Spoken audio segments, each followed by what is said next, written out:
Hallelujah. धन्यवाद हो परमेश्वर। Thank you Jesus. Glory to God. Hallelujah. महान परमेश्वर की हम तारीफ और जय जयकार करते हैं। परमेश्वर ने अवसर दिया कि एक बार फिर हम खुदा के नाम की महिमा प्रशंसा करने पाए। और आज मैं अपने फेसबुक से लाइव आया हूँ कि हम परमेश्वर की महान बातों को समझने पाए। आप सबों का स्वागत है। धन्यवादित है परमेश्वर के प्रेम का कि खुदा ने ये अवसर हमको दिया है। और जबकि आज खुदा ने अपने कलाम से बहुत सी बातें अपने लोगों से ऑनलाइन रूप से कही है और प्रभु के खादिमों से हमने सुना है, हम परमेश्वर की तारीफ करते हैं। और आज की एक खास जो बात है वो ये कि इंसान जो है अपनी ज़िंदगी में रोटी की अहमियत भूल गया है। रोटी जो हमें जीवन दान देती है, ताकत देती है, एनर्जी हमारे अंदर लाती है और हम जिंदा रहते हैं उस रोटी से। प्रभु यीशु मसीह कहते हैं कि मैं जगत की ज्योति हूँ और मैं जीवन की रोटी हूँ। वो जगत की ज्योति है और वो जीवन की रोटी है। और मानव जो है रोटी के बिना जिंदा नहीं रह सकता और ज्योति के बिना वो आगे नहीं बढ़ सकता। दो चीजें हमको कॉमन परमेश्वर का वचन बताता है, सिखाता है कि ये दो ऐसी चीज हैं जिन पर इंसान का ज्यादा ध्यान जाता ही नहीं, लेकिन ये दोनों चीजें बहुत ही महत्वपूर्ण हैं। एक इंसान जब तक अपनी जिंदगी में जीता है वो अंधेरे में नहीं चल सकता, उसे रोशनी की आवश्यकता है। जिंदगी के अंधेरों में वो कई बार फंस कर गिर कर नाश हो सकता है, लेकिन परमेश्वर हम पर अनुग्रह करता है, दया करता है। उसने हमारी आंखों को दृष्टिहीन नहीं रखा, परंतु उसने हमारी आंखों में ज्योति लेकर के आया कि हम उस ज्योति को देख सके जो जगत की ज्योति है। हम परमेश्वर का धन्यवाद करते हैं कि उसने हमारी आंखों में वो ज्योति दी है कि हम जगत के उद्धारकर्ता और हमारे महान मसीहा को जान सके, पहचान सके, उसके कदमों में आ सके, उसके चरणों में आ सके, उसकी महिमा कर सके। उसने हमारी आंखों में जो ज्योति दी है वो कमाल की है मेरे प्रियो।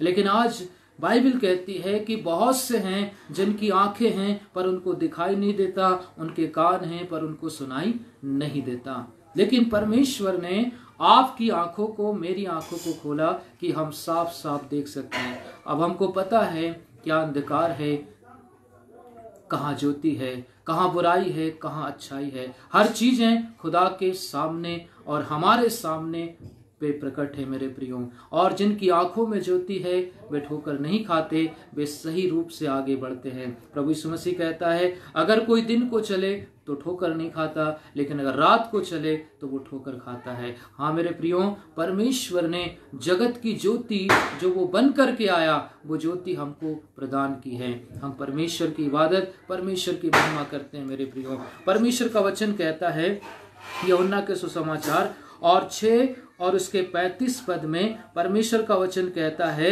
कि मैं जीवन की रोटी हूं, मैं जीवन की रोटी हूं। और ये रोटी जो स्वर्ग से उतरी वो प्रभु यीशु मसीह था। जैसे रोटी से जीवन मिलता है, ताकत मिलती है, एनर्जी मिलती है, सामर्थ्य मिलती है। इंसान भूखा चल नहीं सकता, भूखा जिंदा रह नहीं सकता, और ये जीवन हमको प्रदान करती है। और जो रोटी स्वर्ग से उतरी वो रोटी हमारा प्रभु यीशु मसीह है। और मेरे प्रियो, जैसे कि रोटी की जो पूरी प्रक्रिया है हम सब जानते हैं। एक गेहूं का दाना होता है, उसे बोया जाता है, वो जब तक मर नहीं जाता तब तक वो अपने बदले 1000 अनाज को पैदा नहीं करता। इसलिए प्रभु यीशु मसीह भी वो इस संसार में आया और मानो एक बीज की तरह बो दिया गया, वो मर गया और वो गाड़ा गया और उसको कुचला गया और उसको ऐसा पीस डाला। मेरे प्रियो, बाइबल कहती है कि उसकी सुंदरता जो थी वो वर्णन से बाहर थी, लेकिन उसका रूप इतना कुरूप कर दिया गया था कि वो पहचाना नहीं जा रहा था। मेरे प्रियो, इसी तरह दाना गेहूं का जो होता है बोया जाता है, वो उसका अस्तित्व वहां पर मिट जाता है और वो एक तरह से दफन हो जाता है, परंतु वो मरता नहीं। वो बाद में मरने के बाद 1000 गुना फसल को लेकर के आता है।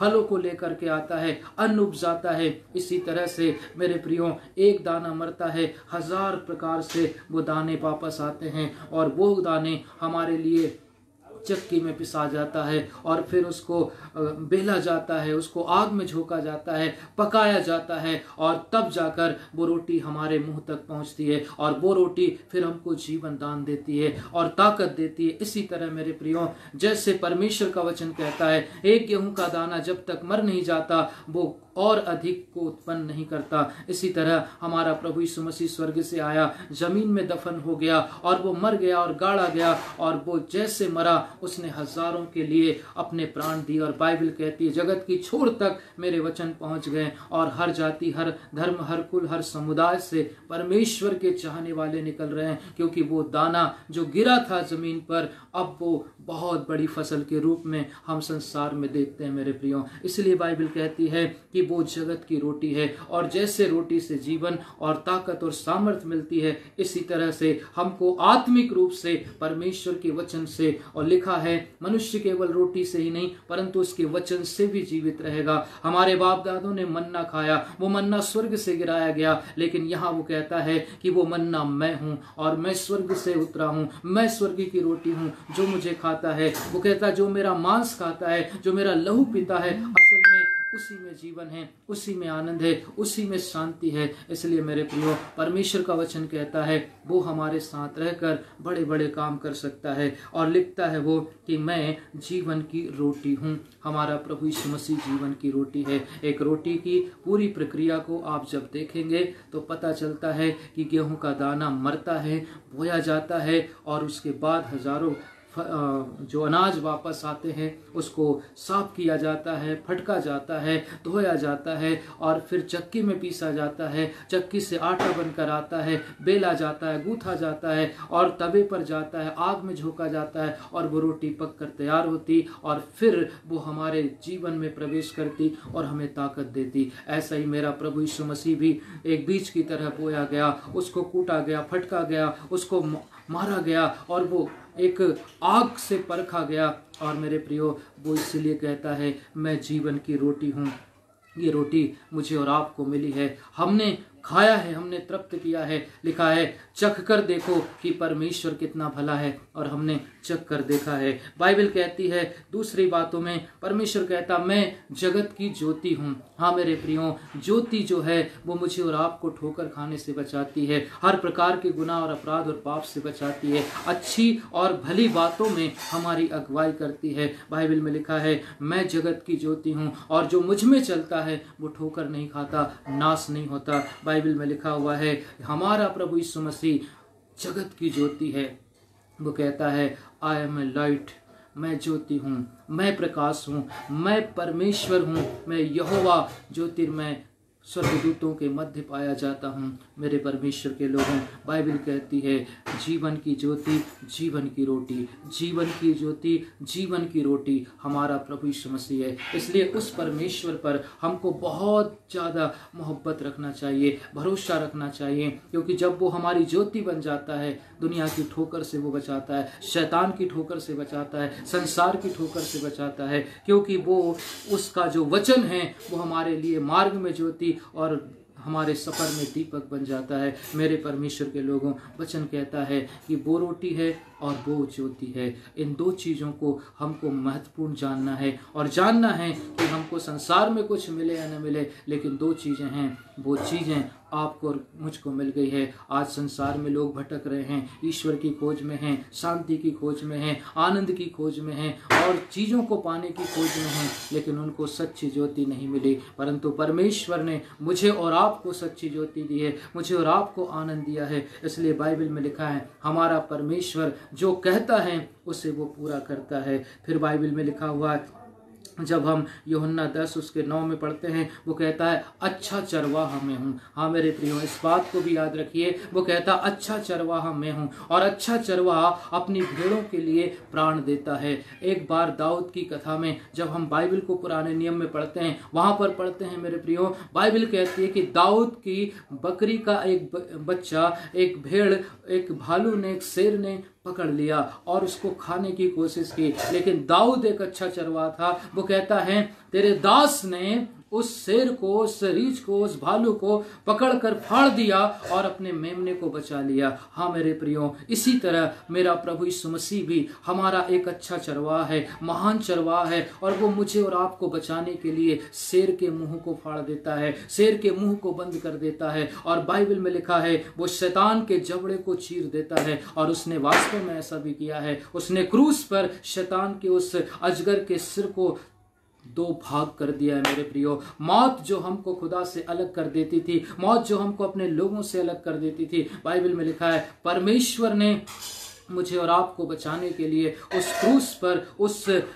उस ताकतवर मौत को भी मात दे दी और यीशु मसीह मुर्दों में से जी उठा। यकीन मानिए वो एक सच्चा चरवाहा है, एक अच्छा रखवाला है, एक अच्छा वफादार खुदा है जो हमारी दुनिया को बेहतर बना सकता है। इसलिए बाइबल में खुदा इस प्रकार से लिखता है वचन में कि अच्छा चरवाहा मैं हूं, अच्छा रखवाला मैं हूं, अच्छा अगुआ मैं हूं, अच्छा स्वामी मैं हूं, अच्छा गुरु मैं हूं। और इसलिए तुम उसकी बातों पर यकीन फरमाइए, उसकी बातों पर अनुग्रह के साथ आगे बढ़िए, क्योंकि वो अच्छा चरवाहा है मेरे प्रियो। दुख मुसीबत में सब अपना अपना सामान लेकर भाग जाते हैं, लेकिन प्रभु यीशु मसीह क्या कहता है कि संकट के समय अति सहज से मिलने वाला तेरा परमेश्वर यहोवा है, वो हमारा महान रखवाला है। आपने 2 चीजों को देखा होगा, 2 प्रकार के चरवाहा होते हैं, भेड़ अलग और बकरी अलग। तो भेड़ों का जो चरवाहा होता है वो भेड़ों के आगे आगे चलता है, और इसलिए यीशु मसीह कहता है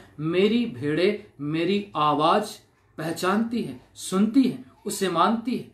और क्योंकि उसने भेड़े कहा गया है इसलिए वो भेड़ों का महान रखवाला है, महान चरवाहा है। उसने बकरियां नहीं कहा, क्योंकि आप भेड़ और बकरी में अंतर कर सकते हैं। भेड़ जो है अपने चरवाहे के पीछे पीछे चलती है। अगर एक भेड़ गड्ढे में गिरेगी सब गड्ढे में गिरेगी, कोई अपनी जान नहीं बचाएगी। परंतु बकरियों का ऐसा नहीं है। बकरियों का झुंड जो है एक साथ नहीं चरता, अलग अलग चरता है। उनको जिधर हरियाली दिखती है, जिधर उनको हरा पत्ता दिखता है, जिधर उनके लिए पेट का फायदा दिखता है, वो अपने चरवाहे की चिंता नहीं करती और इधर उधर भाग जाती है। और नतीजा ये होता है कि वो जंगली जानवरों से मारी जाती है, शेरों के मुंह में चली जाती है, कई प्रकार से उनको नुकसान हो जाता है। लेकिन भेड़ें अपने स्वामी की आवाज पहचानती, उसके पीछे पीछे चलती है मेरे प्रियो। इसी तरह हम परमेश्वर के अजीज हैं, हम परमेश्वर के लोग हैं। हम उसकी आवाज को सुने, उसके साथ चले, उसके अनुसार चले और उसकी बातों पर यकीन करें, क्योंकि वो यूं कहता है कि मेरी भेड़ें मेरी आवाज पहचानती है। और जो लोग अपने आप को मसीह कहते हैं, जो लोग अपने आप को याकूब का वंश कहते हैं, जो लोग अपने आप को अब्राहम का वंश कहते हैं, परंतु उसकी बात को नहीं मानते, उसके वचन के अनुसार नहीं चलते, ऐसे लोग खुदा को क्यों कर खुश कर सकते हैं, जबकि वो उसकी आवाज को नहीं सुनते, उसकी बात को नहीं सुनते, उसके वचन को नहीं मानते। ऐसे लोग खुदा के लिए सिरदर्द है, दुनिया के लिए सिरदर्द है और अपने परिवारों के लिए सिरदर्द है, क्योंकि बाइबल यूं कहती है कि अच्छा चरवाहा वो है, और वो कहता है कि अगर तुम मेरी भेड़ें हो तो तुम मेरी बातों को जरूर सुनोगे, तुम मेरी बातों को जरूर मानोगे, तुम मेरी बातों को अपनी इच्छा से और अपनी मर्जी से मानोगे, बिना किसी दबाव के मानोगे, बिना किसी के सहयोग के मानोगे, क्योंकि तुम परमेश्वर से उत्पन्न हुए, और जो परमेश्वर से उत्पन्न हुए वो ही पिता की आवाज को सुन सकते हैं। क्योंकि बाइबल में लिखा है तुम अपने पिता शैतान से हो। अब हमको ये सोचना है कि हम किसकी संतान है, परमेश्वर की या शैतान की। यदि परमेश्वर की है तो यीशु मसीह परमेश्वर से होकर के आया है, वो स्वर्ग से उतर करके आया है। और अगर हम परमेश्वर के हैं तो हम परमेश्वर की सुनेंगे, हम उसकी बात को मानेंगे, उसके वचन के अनुसार चलेंगे। बाइबल में लिखा है तुम ये मत सोचना कि अब्राहम की वंश होने के नाते तुम स्वर्ग चले जाओगे, लेकिन बाइबल में लिखा है कि तुझे तो तेरी हर एक करनी का फल यहीं पर देना होगा, क्योंकि तूने मेरी बातों को स्वीकार नहीं किया। लाख बार खुदा ने चाहा कि जैसे मुर्गी बच्चों को परों तले छिपा लेती है, हे लोगों मैंने तुमको भी ऐसा ही जीवन दिया कि तुम भी मेरे पंखों के तले आ जाओ। क्यों? क्योंकि वो सच्चा चरवाहा है। और जब मुसीबतें आती हैं, चरवाहा पहले लड़ता है। जैसे दाऊद ने अपनी भेड़ के लिए अपनी जान दांव पर लगा दी थी, इससे 1000 गुना हमारा प्रभु यीशु मसीह मेरे और आपके लिए लड़ता है। मेरे प्रियो, जब वो आगे होगा तब शैतान से वो ही लड़ेगा, जब वो आगे होगा तब बीमारी से वो लड़ेगा, जब वो आगे होगा मुसीबतों से वो लड़ेगा, संकटों से वो लड़ेगा। बचाव के सारे साधन प्रभु यीशु मसीह के पास है, हथियार है उसके शब्द, ताकत है उसके शब्द, ढाल है वो हमारी। वो कहता है संकट के समय वो ही आसानी से मिल सकता है। और इसलिए लिखा है आंधी और तूफान को डांटने वाला वो परमेश्वर हमारे साथ है, शेरों के मुंह को बंद करने वाला, आगी को ठंडा करने वाला और शेर के मुंह को बंद करने वाला परमेश्वर आपके साथ है। इसलिए मेरे प्रियो, प्रभु का वचन कहता है अच्छा रखवाला वो है, अच्छा चरवाहा वो है, अच्छा स्वामी वो है, हमको उसकी बात को मानना है। फिर वो यूं कहता है कि मैं द्वार हूं। वो कहता है मैं द्वार हूं। अब द्वार क्या है?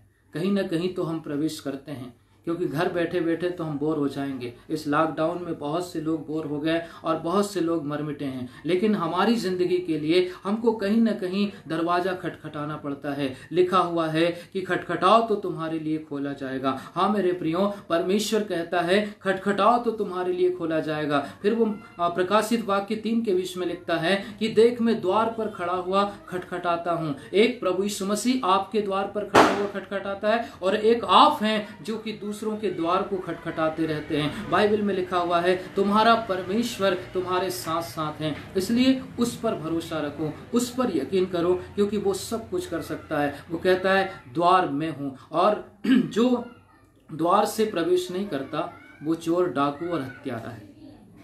इसलिए हमको द्वार से प्रवेश करना है। प्रभु यीशु मसीह स्वर्ग का द्वार है। लिखा है कि कोई स्वर्ग पर नहीं चढ़ा परमेश्वर को उतारने के लिए, और कोई स्वर्ग से उतर कर नहीं आया सिवाय यीशु मसीह के।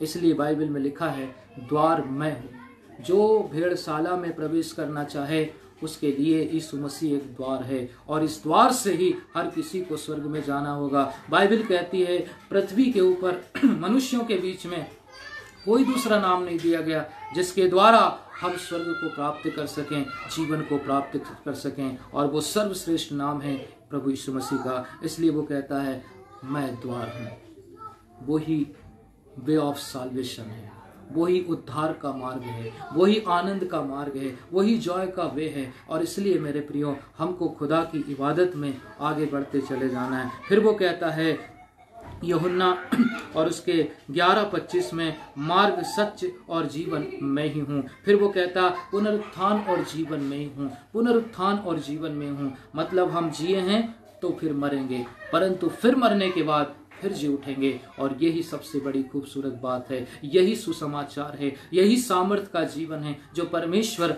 आपको और मुझको देना चाहता है। इसलिए मेरे प्रिय, हमेशा याद रखिए कि जो महत्वपूर्ण चीजें हैं उनको महत्वपूर्ण समझिए। हमारे लिए हम हो सकता है कि हमारे पास दौलत नहीं है, शोहरत नहीं है, नाम नहीं है, इज्जत नहीं है, पैसा नहीं है, रुतबा नहीं है, गाड़ी बंगला नहीं है, परंतु मेरे प्रियो याद रखिए आपके पास जीवनदाता परमेश्वर है। आपके पास 2 आंखें हैं जिससे आप संसार की खूबसूरती को और खुदा की बनाई हुई सृष्टि को देख सकते हैं। आप अच्छे और बुरे को पहचान सकते हैं। दुनिया में बहुत से लोग हैं जिनकी आंखें खराब है और वे परमेश्वर की रचना को देख नहीं पाते, अपने सही रास्तों को तय नहीं कर पाते। परमेश्वर ने आपकी और मेरी दृष्टि को मजबूत रखा है और हम दूर तक देख सकते हैं, उसके वचन को पढ़ सकते हैं और समझ सकते हैं। मेरे प्रियो, उसने हमारी आत्मिक आंखों को खोल दिया है, उसने हमारी आत्मिक आंखों को खोल दिया है। इस बात के लिए धन्यवाद करना है। दूसरी बात वो कहता है जीवन की रोटी मैं हूँ। वो जीवन की रोटी है और इसलिए उस पर भरोसा रखना सीखिए। वो ताकत है, वो हमारी सामर्थ है, वो हमारी शान है। उसी में हम चलते फिरते, खाते पीटते, उठते बैठते, चलते सेवा करते, सब कुछ हम उसी में करते हैं और सब कुछ उसने हमारे लिए बनाया है। मेरे प्रियो, फिर वो कहता है सच्ची दाखलता में हूँ और मेरा पिता किसान है। मेरे प्रियो, वो दाखलता है, हम डाली हैं। अगर डाली अपने आप से कहे कि मैं ही सब कुछ हूँ, तो ये बात जान रखो कि दाखलता ही डाली को संभालती है। न कि डाली अपने आप से समझ सकती है। बहुत सी जिंदगी में हम देखते हैं लोगों का घमंड, तो उनका घमंड, उनका नशे में चूर होना इस बात को प्रमाणित करता है कि वे परमेश्वर के हाथों में पड़ने वाले। और लिखा है परमेश्वर के हाथों में पड़ना बड़ी भयानक बात है। कुत्ता गाड़ी के नीचे नीचे चलता है और सोचता है कि गाड़ी को मैं ही खींचता हूँ।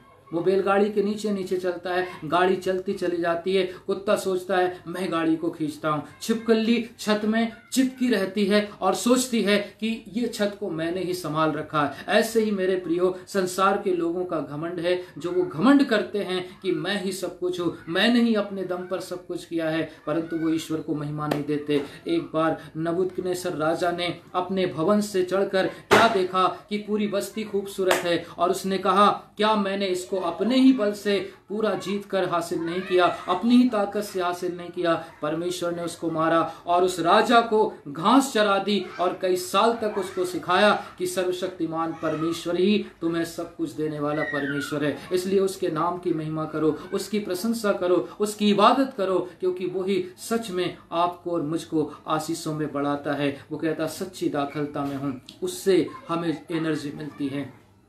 जड़ अगर है तो डालियां फलेंगी, और जड़ ही नहीं तो पेड़ ही नहीं, और डालियां ही नहीं, दाखलता ही नहीं। और पेड़ वो है, जड़ वो है, मजबूती वो है, वो हमारा यीशु मसीह है। वो कहता दाखलता में हूँ, मैं दाखलता हूँ, तुम डाली हो, और मेरा पिता किसान है। मेरे प्रियो, ये तीनों चीजें एक दूसरे से मिली हुई है।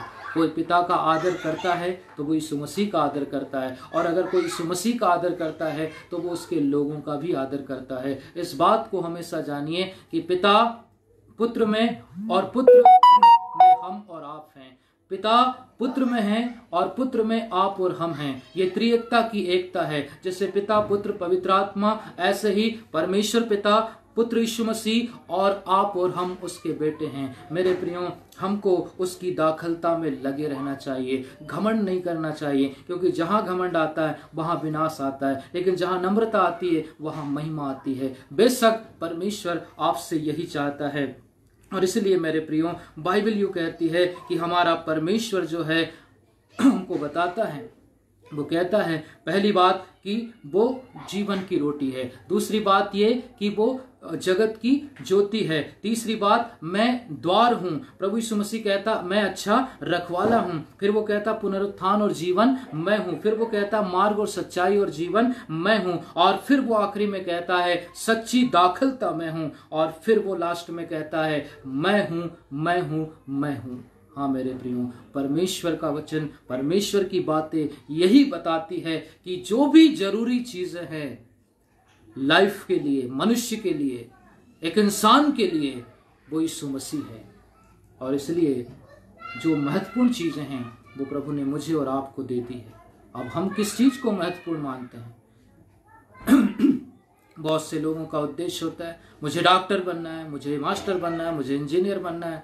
ये हमारे उद्देश्य नहीं है, ये छोटे मकसद हैं जिनको हमें पूरा करना चाहिए, लेकिन हमारा वास्तविक मकसद जो है, हमारा उद्देश्य जो है, वो उस पिता तक पहुंचना है, उस यीशु मसीह तक पहुंचना है, जिसने मेरे और आपके लिए स्वर्ग छोड़कर मृत्यु को सहा, और मुझे और आपको भी ये संसार छोड़कर उस अनंत जीवन में जाना है मेरे प्रियो। लेकिन हम किस चीज को महत्वपूर्ण मानते हैं? आज मैं देखता हूँ इंसान की नज़र दौलत पर है, इंसान की नज़र नौकरी पर है, इंसान की नज़र गाड़ी पर है, बंगले पर है, दुनियादारी की चीज़ों पर है, लेकिन किसकी नज़र है जो पर्वतों की ओर है, स्वर्ग की ओर है, यीशु मसीह की ओर है? मुझे वो इंसान बहुत पसंद है जो अपने कलाम में लिखता है, रोमियो में लिखता है, कुरंथियों में लिखता है, गलातियों में लिखता है कि मैं अपनी कुश्ती लड़ चुका हूं, मैंने अपनी दौड़ पूरी की है, और मैं पुरानी बातों को, बीती बातों को भूलते हुए निशाने की ओर दौड़ा चला जाता हूं, ताकि भविष्य में वो इनाम पालूं जो परमेश्वर ने मेरे और आपके लिए रखा है। और वो आदमी ही यह बात कह सकता है जो अपनी लाइफ में प्रभु यीशु मसीह को जीवन की रोटी मानता हो, जीवन की ज्योति मानता हो, अपनी लाइफ का द्वार मानता हो, जो यीशु मसीह को दाखलता मानता हो, जो यीशु मसीह को अच्छा चरवाहा मानता हो, वही लोग अनंत जीवन की ओर ताकते रहेंगे। मेरे प्रियो, आज हमारे पास सब कुछ है लेकिन फिर भी परमेश्वर नहीं है। बाइबल में लिखा है परमेश्वर आंधी में नहीं, तूफान में नहीं, दौलत में नहीं, शोहरत में नहीं, लेकिन परमेश्वर आपकी वफादारी में है, आपके ईमान में है, आपके विश्वास में है, आपके समर्पण में है, आपके जज्बातों में है। इसलिए मेरे प्रियो, परमेश्वर को पहला स्थान दो। वो कहता है मैं हूं, मैं हूं, मैं हूं। आदि में मैं था और अंत में भी मैं ही रहूंगा। जब सब कुछ प्रभु ने बनाया तब भी परमेश्वर था, और जब कुछ नहीं रहेगा तब भी परमेश्वर रहेगा। इसलिए हमेशा याद रखिए कि परमेश्वर आपसे क्या कहता है। यूहन्ना 8 और उसके 58 में लिखा हुआ है कि सच्ची दाखलता मैं हूं और मैं हूं और मैं हूं। यीशु मसीह मैं हूं कहता है, मैं हूं कहता हूं, मतलब वो है, वर्तमान में है, फ्यूचर में नहीं, लास्ट में नहीं, परंतु वर्तमान में परमेश्वर हमारे साथ रहता है। इसलिए हमें उस खुदा की इबादत करना है, खुदा की महिमा करना है। हम घटें वो बढ़े, उसका नाम ऊंचा हो। हर एक बात में हमको परमेश्वर को महिमा देते रहना। मेरे खुदा के लोगों, हमेशा याद रखिए, हमेशा कहिए मेरा प्रभु जीवन की रोटी, मेरा प्रभु जगत की ज्योति, मेरा प्रभु मेरे लिए द्वार है, मेरा प्रभु मेरा अच्छा रखवाला है, मेरा प्रभु मेरे लिए पुनरुत्थान और जीवन है, मेरा प्रभु मेरे लिए सब कुछ है और वो ही सब कुछ पूरा करेगा। परमेश्वर पिता इस सुंदर कलाम पर मुझे और आपको आशीष दे। परमेश्वर की दया हम पर हो, वो हमारी आत्मिक आंखों को खोले और हमारे द्वारा दूसरों की आंखों को खोले। परमेश्वर की महिमा हो। आमीन, आमीन, आमीन।